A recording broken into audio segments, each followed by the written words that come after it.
Hi దోస్తులు, ఇప్పుడు మనము అప్పాలండి, అదే చెక్కలు అంటారు, మన తెలంగాణ స్టైల్లో ఇలా తయారు చేసుకోవాలో చూద్దాం.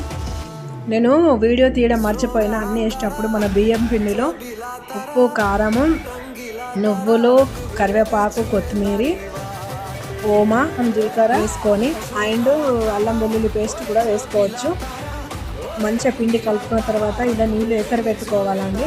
ఇట్లా ఎసరు వచ్చిన తర్వాత నీళ్ళు మంచిగా కాలి ఎసరు రావాలి. ఇట్లా ఎసరు వచ్చిన తర్వాత కొన్ని వాటర్ పిండిలో పోసుకుంటూ దాన్ని కలపాలి. ఒక ముద్దలాగా తయారు చేయాలి.